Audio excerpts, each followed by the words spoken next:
प्यारे साथियों, आप सभी को नमस्कार। हठ योग प्रदीपिका के अंतर्गत हम प्राणायामों के ऊपर चर्चा कर रहे थे और अभी तक हमने जो भस्त्रिका, शीतली, शीतकारी आदि जो प्राणायाम है उनकी चर्चा कर ली थी। अब आगे हम बढ़ते हैं। जो मूर्छा प्राणायाम आता है, क्योंकि भ्रामरी प्राणायाम की कल हमने चर्चा की थी, अब जो मूर्छा प्राणायाम है उसकी हम यहाँ पर चर्चा करेंगे। और जो हठ योग प्रदीपिका का सूत्र नंबर 69 है उसमें इसके बारे में बताया गया है और कहा गया है कि जो मूर्छा प्राणायाम है, जैसा कि इसका नाम मूर्छा है, यानी कि मूर्छा एक ऐसी स्थिति जिसमें किसी भी व्यक्ति को चेतना नहीं रहती है, होश हवास की स्थिति नहीं रहती है, वह मूर्छा की स्थिति होती है। तो कुछ इसी प्रकार की जो स्थिति है यह साधक की बनती है इस प्राणायाम के अंतर्गत। तो इसमें विधि को बताते हुए कहा है कि धीरे धीरे श्वास को लेते हुए आप पूरक करें और अंत में जालंधर बंद लगाएं, और जालंधर बंद लगाने के पश्चात धीरे धीरे रेचन करना है। यानी कि जो रेचन है वह हमें जालंधर बंद की स्थिति में करना है।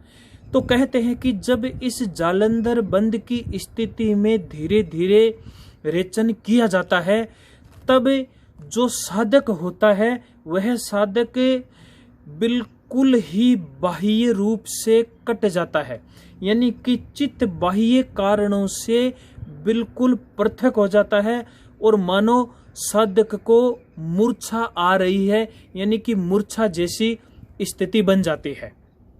और इसमें जो हमारा चित्त है यह वास्तव में बड़ी आसानी से आंतरिक रूप से, या जिसको हम कहें मन है, यह लय होना शुरू हो जाता है। मन इससे बड़ा शांत होता है। इसी प्रकार से आगे वाला जो सूत्र है, सूत्र नंबर 70, जिसमें प्लाविनी प्राणायाम के बारे में बताया गया है। प्लाविनी जो शब्द है जिसका अर्थ होता है तैरना, या हम यूं भी कह सकते हैं कि पानी के अंदर तैरना। तो इस प्राणायाम की विधि बताते हुए कहा गया है कि आपको अपने उदर के अंदर जितनी हो सके उतनी अधिक वायु को भरना है और भर कर के कुंभक लगाना है। यानी कि आपको प्रयास करते जाना है, जितनी ज्यादा आप हवा को, वायु को भर सकते हैं, ताकत लगा करके उतनी वायु को भरना है। और कहते हैं कि जब वायु को भर करके और आंतरिक कुंभक लगाया जाता है तो बिल्कुल हमारा जो ये शरीर है यह पानी के ऊपर एकदम हल्का होकर के अगाध जल में भी यह तैरता रहता है। इसीलिए इस प्राणायाम का जो नाम है वह प्लाविनी प्राणायाम रखा गया है। और इस प्राणायाम को यदि किया जाए तो प्राणवायु के ऊपर विजय प्राप्त होती है, कब्ज इससे दूर होती है, वीर्य इससे पुष्ट होता है और जो रक्त है उसका शुद्धिकरण होता है। इसके पश्चात में इस ग्रंथ में आगे प्राणायाम के बारे में बताया गया है कि जो प्राणायाम है वह वास्तव में मुख्य रूप से 3 प्रकार का होता है। क्योंकि अभी तक हमने इन 8 प्राणायामों की चर्चा की है और वो जो 3 प्राणायाम बताए गए हैं वो है रेचक, पूरक और कुंभक। इसमें भी जो कुंभक है उसके फिर 2 प्रकार बताए गए हैं। एक है सहित कुंभक और दूसरा है केवल कुंभक। जो सहित कुंभक है, सहित कुंभक का यहाँ पर अर्थ है कि हम रेचक और पूरक सहित कुंभक का अभ्यास करते हैं। यानी कि यहाँ पर रेचक और जो पूरक है, श्वास का लेना और जो छोड़ना है, इसका जो अभ्यास है वह निरंतर चलता रहता है। और जो केवल कुंभक है, यानी कि केवल कुंभक की स्थिति में रेचक और पूरक दोनों छूट जाते हैं, यानी कि अब उनकी आवश्यकता नहीं रहती है। इस स्थिति को हम यूं भी कह सकते हैं जैसे कि महर्षि पतंजलि ने भी जिस चतुर्थ प्राणायाम की बात कही है कि श्वास प्रश्वास की गति का स्वाभाविक रूप से अभाव हो जाना, वह चतुर्थ प्राणायाम है। वह वास्तव में देखा जाए तो यह एक तरह से केवल कुंभक है। यानी कि हम पीछे से जिन प्राणायामों का अभ्यास करते आए हैं, उन प्राणायामों के द्वारा हमारी एक ऐसी स्थिति हो जाती है, उस स्थिति में स्वाभाविक रूप से जब यह पूरक और रेचक छूट जाता है तो वह केवल कुंभक की अवस्था होती है। जो रेचक और पूरक की यह जो अवस्था होती है, यह वास्तव में जो हमारी तीन स्थितियां, चेतना की जो ये तीन स्थितियां हैं, जिसको हमें कॉन्शियस, सबकॉन्शियस और अनकॉन्शियस कहते हैं, यानी कि चेतन अवस्था, अचेतन अवस्था और अचेतन अवस्था है। तो जो हमारा पूरक और जो रेचन की अवस्था है, ये वास्तव में हमारे इस चेतन और अचेतन मन के ऊपर सीधा प्रभाव डालने वाली है। क्योंकि सीधी सी बात है, हम जब चेतना के अंदर रहेंगे तभी हमें उस चीज का आभास होगा कि हाँ, मैं इतनी देर श्वास ले रहा हूं, मैं इतनी देर श्वास छोड़ रहा हूं, या इतनी देर के लिए मैंने कुंभक किया है, आंतरिक या बाह्य जो भी हम कुंभक कर रहे हैं। लेकिन जो यह केवल कुंभक है, यह बड़ा इंपॉर्टेंट है। यह हमारे उस अनकॉन्शियस लेवल को जागृत करता है, उसमें अवेयरनेस यह लाता है। इसीलिए कहा गया है कि केवल कुंभक की वह अवस्था है, उस अवस्था के अंदर उस कुंडलिनी शक्ति का जागरण शुरू हो जाता है। यह हम यूं भी कह सकते हैं कि इस केवल कुंभक में जो वायु है वह सुषुम्ना के अंदर प्रवेश करती है। तो केवल कुंभक में जब यह वायु सुषुम्ना में प्रवेश करती है तो उसे महासमाधि की अवस्था प्राप्त होती है। और उस महासमाधि को ही क्या कहा गया है? उस महासमाधि को कहा गया है राजयोग। इसलिए इस ग्रंथ का जो सूत्र नंबर 76 है, उसमें क्या कहा गया? उसमें कहा गया है हठम विना राजयोगो राजयोगम विना हट। अर्थात हट योग के बिना राजयोग नहीं है और राजयोग के बिना हट योग नहीं है।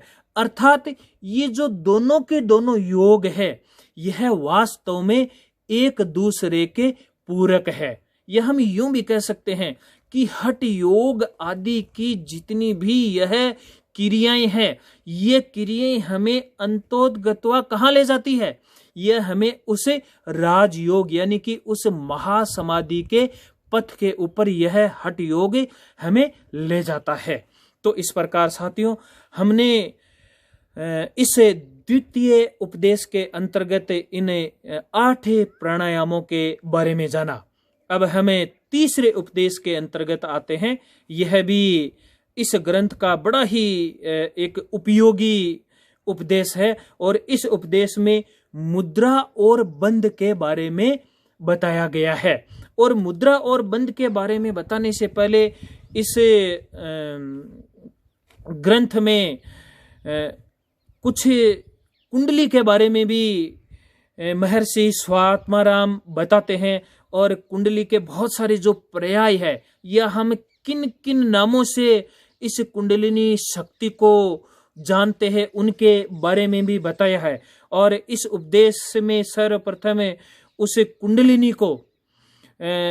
कुंडलिनी के बारे में बताते हुए कहा गया है कि यदि हमें इस कुंडलिनी का बोध नहीं है तो सभी प्रकार के जो योग है या योग के जो समस्त उपाय है वह अर्थहीन है।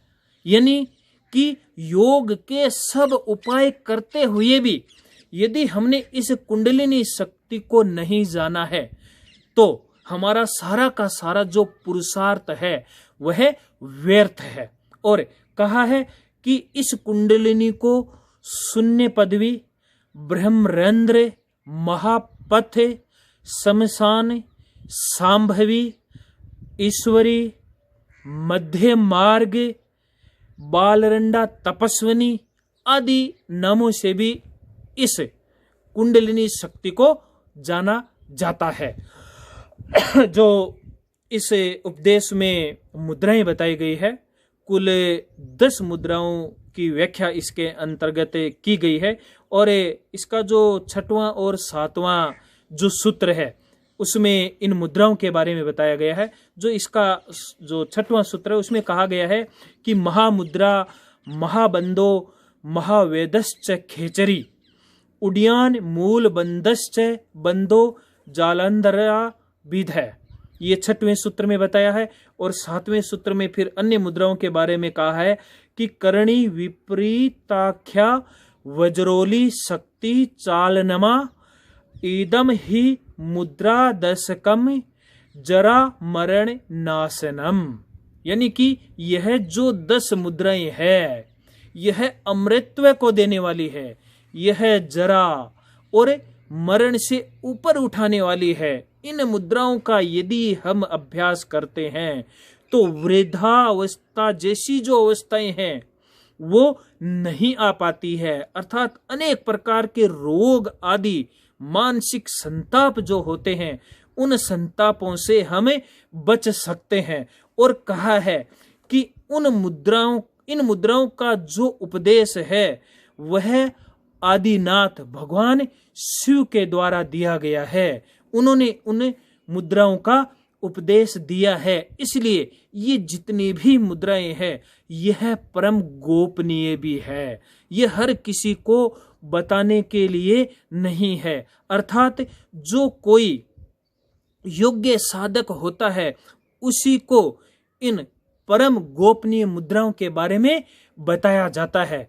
इसलिए कहा गया है कि इन मुद्राओं का यदि आपको अभ्यास करना है तो वह किसी अच्छे गुरु की देख रेख में ही करना चाहिए। तो ये जो 10 मुद्राएं हैं उनमें सबसे पहली जो मुद्रा है वह है महामुद्रा, दूसरी है महाबंद, तीसरी महावेद, फिर आती है खेचरी, उडियान, मूलबंद, जालंधर बंद, विपरीत करणी, वज्रोली और शक्ति चालिनी। इस प्रकार से इन 10 मुद्राओं की व्याख्या इस उपदेश के अंतर्गत की गई है। इनमें जो सबसे पहली जो मुद्रा है वह है महामुद्रा। यदि हमें महामुद्रा को जाने तो महामुद्रा का जो करने का तरीका है यह वास्तव में एक तरह से हमें आसनों में जो पश्चिमोत्तानासन करते हैं उस प्रकार से इस मुद्रा का अभ्यास किया जाता है। यानी कि आप अपने दोनों पैरों को आगे फैला लीजिए और अपने कमर को बिल्कुल सीधा रखते हुए उसके पश्चात सर्वप्रथम आप अपने जो आपका जो बायां पैर है उसको मोड़ करके और जो शिवनी नाड़ी है उसके ऊपर आप स्थापित करेंगे और उसके पश्चात में श्वास को भर करके और आप आगे की ओर झुकेंगे। ठीक इसी प्रकार से हमें दूसरे पैर से करते हैं। कहते हैं कि इस प्रकार से अल्टरनेट एक एक पैर से करने पर इसका जो सीधा प्रभाव है वह ईड़ा और पिंगला नाड़ी के ऊपर जाता है। जब ईड़ा और पिंगला नाड़ी के ऊपर इसका प्रभाव जाएगा तो धीरे धीरे जो हमारा प्राण है यानी कि ईड़ा और पिंगला से वह जो प्राण है हमारी उस सुषुम्ना नाड़ी में प्रवाहित होने लग जाएगा। इसलिए ये एक बड़ी गोपनीय रखने वाली मुद्रा है जिसका हर किसी के सामने इसका व्याख्यान नहीं करना चाहिए। लेकिन अच्छे गुरु के साथ में रहते हुए हम यदि इसका अभ्यास करते हैं तो धीरे धीरे इससे हमारी जो यह कुंडलिनी शक्ति है उसका जागरण होना शुरू हो जाता है। उसके बाद में जो महाबंध है जैसा कि इसका नाम है इसमें हम इन बंधों का प्रयोग करते हैं। यानी कि आप किसी भी एक दृढ़ आसन में अपने आप को स्थिर करते हुए उसके पश्चात में आप धीरे धीरे श्वास को भरें और उसके बाद जालंधर और मूल बंध का इसके अंदर प्रयोग करना है। और वास्तव में देखा जाए तो इस मुद्रा के द्वारा जो हमारा अपान और हमारा जो प्राण है उन दोनों का मिलन होता है और कुंडलिनी शक्ति का इससे धीरे धीरे ऊर्ध्वारोहण होना शुरू हो जाता है। उसके पश्चात में महावेद मुद्रा है, खेचरी मुद्रा है, इनका भी वर्णन किया गया। महावेद जो मुद्रा होती है उसके अंदर आप सिद्धासन या जो हमारा पद्मासन है उसके अंदर बैठ करके, और जो हमारे साथल या जंघा का भाग है उसको ताड़ित करके उस कुंडलिनी शक्ति को जागृत किया जाता है। जो खेचरी मुद्रा है, खेचरी मुद्रा का अनेक प्रकार के जो ग्रंथ है उनमें बड़ा इसका वर्णन आया, इसलिए थोड़ी सी इसकी व्याख्या करना यहाँ पर मैं उपयुक्त समझता हूँ कि मुद्राओं में खेचरी मुद्रा सर्वश्रेष्ठ मानी जाती है। और यह जो खेचरी मुद्रा है इसमें हम जो हमारी जीभ है इसको उलट करके और तालुके लगाते हैं।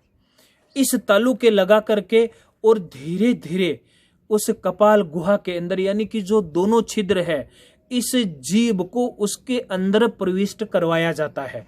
हालांकि यह जो कार्य है यह वास्तव में एक कठिन होता है और बिना गुरु की देख रेख के बिना इस खेचरी मुद्रा का कभी भी अभ्यास नहीं करना चाहिए। क्योंकि जो हमारी जीभ होती है, यदि हम देखेंगे तो मांसपेशी के द्वारा नीचे से यह हमारे जुड़ी हुई रहती है, इसलिए इस जीभ की इतनी लंबाई नहीं होती है कि हम इसको उलट करके और वहां पर हम प्रवेश करवा सके। इसलिए जो हमारे साधक लोग होते हैं, जीभ को नीचे से जहां पर यह जुड़ी हुई है उसको धीरे धीरे किसी तीक्ष्ण वस्तु से, पत्थर आदि से उसको क्या किया जाता है, उसको काटा जाता है। और कितना काटा जाता है, एक बाल के बराबर। सर्वप्रथम इतना ही उसको काटा जाता है और उसके पश्चात में उसके ऊपर कत्था, मक्खन या सेंधा लवण जो होता है उसके ऊपर लगाया जाता है। सप्ताह भर बाद में पुनः क्या किया जाता है, इसको पुनः काटा जाता है बाल के बराबर, और इसलिए लगातार इसको काटा जाता है। और यह जो प्रक्रिया है वो 3 महीने से 6 महीने तक चलती है। और कहते हैं उस स्थिति में जब नीचे से जीभ का कटने का कार्य पूरा हो जाता है, तब जैसे गाय के थन को दूहा जाता है, उसी प्रकार से इस जीभ को पकड़ करके या किसी कपड़े के माध्यम से इसको खींचा जाता है और जीभ की लंबाई को बढ़ाया जाता है। और धीरे धीरे सर्वप्रथम आपकी जीभ नाक को टच होती है। नाक को टच होते हुए यहाँ पर जो आज्ञा चक्र का स्थान है यहाँ तक टच होनी शुरू हो जाती है। उसके बाद जीभ ये दोनों कानों को टच करने लग जाती है। दोनों कानों के पश्चात में कहते हैं कि धीरे धीरे अभ्यास करते करते जो जीभ का भाग है ये पीछे या हमारे जो कंधे है यहाँ तक भी वह जीभ पहुँचने लग जाती है। हालांकि यह एक लंबा अभ्यास चलने वाला है, सालों तक, कहते हैं कम से कम 3 साल तक इसके अंदर लग जाते हैं। इस अभ्यास के पश्चात उस जीभ को प्रवेश करवाया जाता है। क्यों प्रवेश करवाया जाता है, उन्हें दोनों छिद्रों के अंदर जो हमारा, जिसको हम कागोलिया बोलते हैं, वहां पर इसको प्रवेश करवाया जाता है। उन दोनों छिद्रों में कहते हैं कि जो हमारा ब्रह्मरंध्र है वहां से अमृत टपकता रहता है। क्योंकि हठ योग में यह बताया गया है कि यह हमारे चंद्र का स्थान है, मस्तक, और जो हमारा नाभि का स्थान है यह स्थान सूर्य का स्थान है। इसलिए आप देखोगे कि जो भगवान शिव है उनके भी यहाँ पर मस्तक के ऊपर आपको चंद्रमा दिखाई देता है। और हम सभी जानते हैं कि जो ये चंद्रमा है, इस चंद्रमा से अमृत टपकता रहता है। इसलिए हमारे यहाँ पर शरद पूर्णिमा का बड़ा महत्व है। कहते हैं कि इस दिन पृथ्वी, सूर्य और चंद्रमा का कुछ इस प्रकार का एंगल बनता है कि उस चंद्रमा से गिरने वाली जो किरणें होती है, जो चांदनी होती है, वो अमृतमय होती है।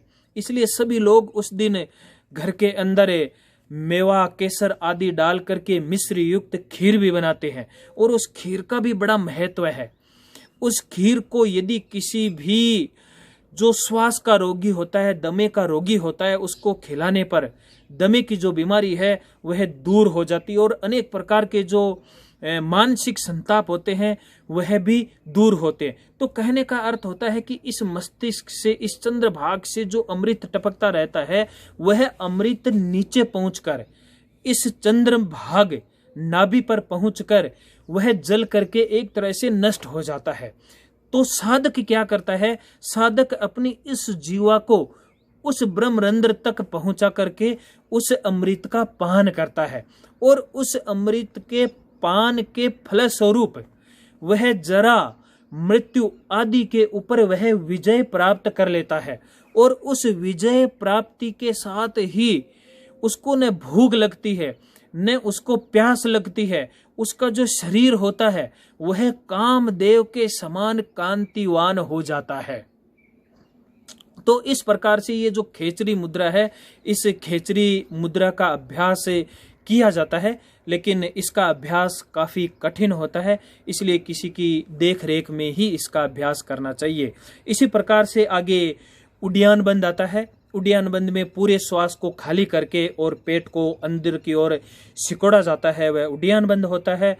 मूल बंद, जो हमारी गुद्दा की मांसपेशियां होती है उनको ऊपर की ओर संकोचित किया जाता है, जिसे ऊर्जा का ऊर्ध्वारोहण होता है, वह मूल बंद होता है। जालंधर बंद, यानी कि श्वास को अंदर भर के और जो ठुड्डी है उसको कंठकूप के ऊपर लगाया जाता है, यह हमारा जालंधर बंद होता है। तो अभी इस व्याख्यान में हमें इतनी मुद्राओं की चर्चा करेंगे। आगे का जो व्याख्यान होगा, आगे की मुद्राओं का हम व्याख्यान उसमें हम करेंगे। तब तक के लिए आप सभी को नमस्कार।